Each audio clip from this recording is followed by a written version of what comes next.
अधिक मास व पुरुषोत्तम मास महात्म्य के 11वें अध्याय की कथा। नमस्कार भाइयों बहनों, जय मां गायत्री। आप सभी का मेरे YouTube चैनल शुभकर माही अष्टो में स्वागत है। आज मैं आप सभी को अपने इस वीडियो में पुरुषोत्तम मास महात्म्य के 11वें अध्याय की कथा सुना रही हूँ। आप सभी से अनुरोध है, अगर आप मेरे चैनल पर पहली बार आए हैं तो प्लीज़ हमारे चैनल को सब्सक्राइब, वीडियो को लाइक और वीडियो को ज़्यादा से ज़्यादा शेयर अवश्य करें, ताकि आपके साथ साथ आपके अपने भी इस कथा का लाभ ले सकें और भगवान लक्ष्मी नारायण की कृपा आपके साथ आपके घर परिवार पर हमेशा बनी रहे। नारद जी कहते हैं, सब मुनियों को भी जो दुष्कर कर्म है, ऐसा बड़ा भारी तप जो इस कुमारी ने किया है, वह हे महामुने हमें सुनाइए। श्री नारायण बोले, अनंतर ऋषि कन्या ने भगवान शिव शांत पंचमुख सनातन महादेव को चिंतन करके पदम दारुण तप आरंभ किया। सर्पों का आभूषण पहने, देव नंदी भृंगी आदि गणों से सेवित, 24 तत्वों और 3 गुणों से युक्त, 8 महासिद्धियों तथा प्रकृति और पुरुष से युक्त, अर्धचंद्र से सुशोभित मस्तक वाले, जटाजूट से विराजित भगवान के प्रीत्यर्थ उस बाला ने परम तप आरंभ कर दिया। ग्रीष्म ऋतु के सूर्य होने पर पंचाग्नि के बीच में बैठकर, हेमंत और शिशिर ऋतुओं में ठंडे जल में बैठकर, खुले हुए मख वाली जल में खिले हुए कमल की तरह सुशोभित होने लगी। सिर के नीचे फैली हुई काली और नीली अलकों से ढकी हुई वह जल में ऐसे मालूम होने लगी जैसे कीचड़ की लता शेवारों के समूह से घिरी हुई हो। शीत के कारण नासिका से निकलती हुई शोभित धूम राशि इस तरह दिखाई देने लगी जैसे कमल से मकरंद पार करके भ्रमर पंक्ति जा रही हो। वर्षा काल में आसन से युक्त चौतरे पर बिना छाया के सोती थी और वह सुंदर अंग वाली प्रातः सायक धूमपान करके रहती थी। उस कन्या के इस प्रकार के कठिन तप को सुनकर इंद्र बहुत चिंतित हो गए। सब देवताओं ने दूधर्षा और ऋषियों से कहा, उस ऋषि कन्या के तप में लगे रहने पर नृपनंदन हे क्षत्रिय भूषण 9000 वर्ष व्यतीत हो गए।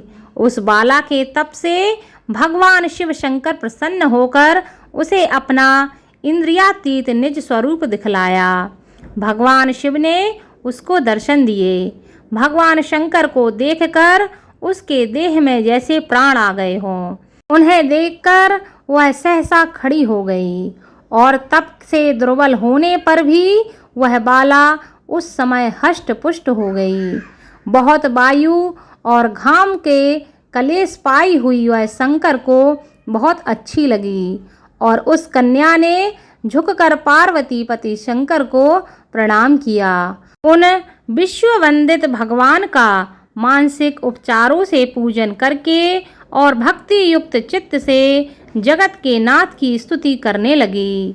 कन्या बोली, हे पार्वती प्रिय, हे प्राणनाथ, हे प्रभु, हे शिव, हे भूतेश, हे गौरी, हे शंभु, हे सौम्य सूर्य अग्नि नेत्र, हे तमः, हे मेरे आधार, आपको नमस्कार है।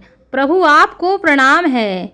अनेक तापों से व्याप्त है, अंगों में पीड़ा, जिसके ऐसा तथा परम घोर संसार रूपी समुद्र में डूबा हुआ, दुष्ट सर्पों तथा काल के तीक्ष्ण दांतों से डसा हुआ मनुष्य भी यदि आपकी शरण में आ जाए तो वह भी मुक्त हो जाता है। हे शिव शंभु, जिन आपने बाणासुर को अपनाया और मरी हुई अलर्क राजा की पत्नी को जिलाया, ऐसे आप हे दया के नाथ, हे भूतेश, हम पर कृपा कीजिए। भव्य भवत्राण मृत्युंजय, हे प्राणनाथ, हे दक्ष प्रजापति के मुख को ध्वंस करने वाले, हे समस्त शत्रुओं के नाशक, हे सदा भक्तों को संसार से छुड़ाने वाले, हे जन्म के हर्ता, हे प्रथम सृष्टि के कर्ता, हे प्राणनाथ, हे पाप के नाश करने वाले, आपको नमस्कार है। अपने सेवक की रक्षा कीजिए, हम पर प्रभु दया कीजिए। हे नृप, बड़ी भाग्यवती मेधावी की तपस्विनी कन्या इस प्रकार मन से और वाणी से भगवान शिव की स्तुति करके चुप हो गई।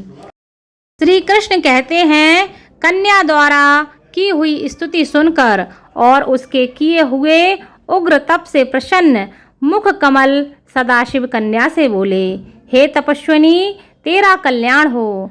तेरे मन में जो अभीष्ट हो वह वर तू मांग ले।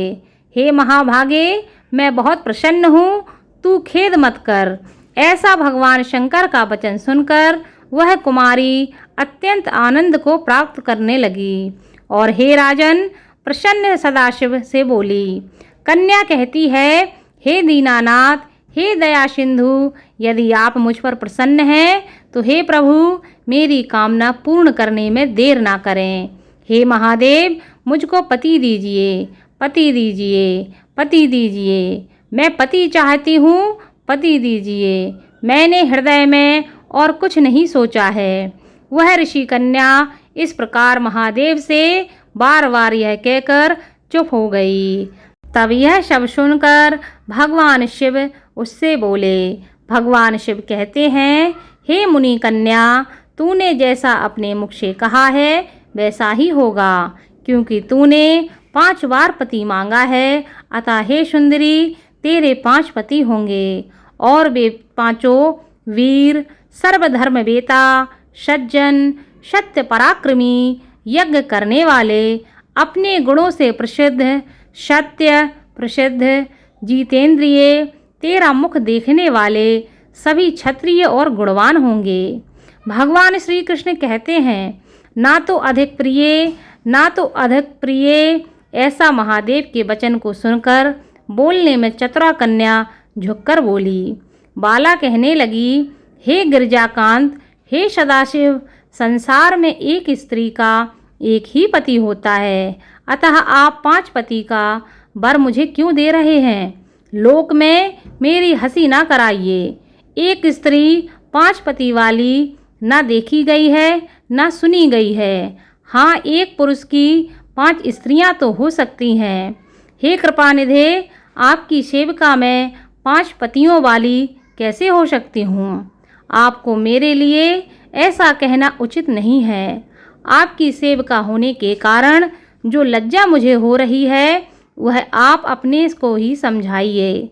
कन्या का यह वचन सुनकर भगवान शिव पुनः उससे बोले। भगवान शिव बोले कि हे भीरू, इस जन्म में तुझे पति सुख नहीं मिलेगा। दूसरे जन्म में जब तू तपोबल से बिना योनि के उत्पन्न होगी तब पति सुख को भोग कर अनंतर परम पद को प्राप्त करेगी, क्योंकि मेरी प्रिय मूर्ति दुर्वासा का तूने अपमान किया है। हे पुत्री, वह दुर्वासा यदि क्रोध करें तो तीनों भुवनों को जला सकते हैं। सो तूने अभिमानवश ब्रह्म तेज का मर्दन किया है।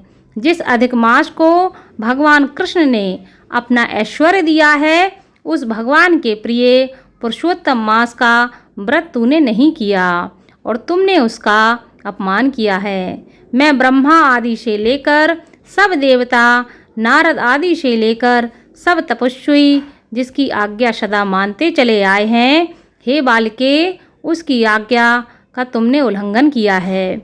लोक पूजित पुरुषोत्तम मास की दुर्वासा की आज्ञा से तूने पूजा नहीं की, इसलिए तेरे 5 पति होंगे। हे बालके, पुरुषोत्तम मास के अनादर करने से अब अन्यथा कुछ नहीं हो सकता।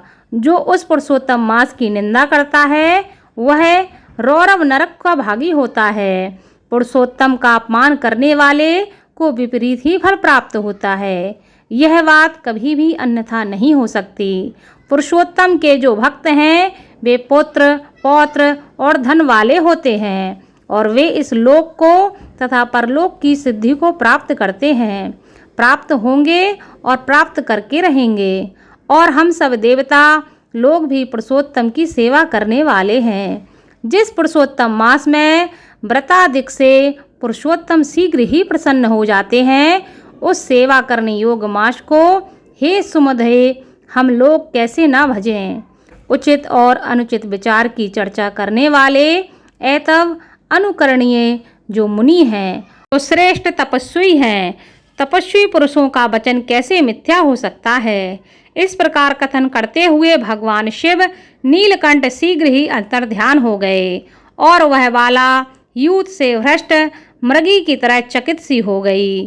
सूत जी कहते हैं कि हे मुनीश, रेखा सदृश चंद्रमा से युक्त मस्तक वाले सदाशिव जब उत्तर दिशा के प्रति चले गए, वह वृतासुर को मारकर जैसे इंद्र को चिंता हुई थी, उसी प्रकार मुनिराज की कन्या को चिंता सताने लगी। इति श्री ब्रह्म नारदीये पुरुषोत्तम मास महात्म्ये एकादशो अध्याया संपूर्णम। आगे की कथा आपको अगले अध्याय में सुनने को मिलेगी। धन्यवाद।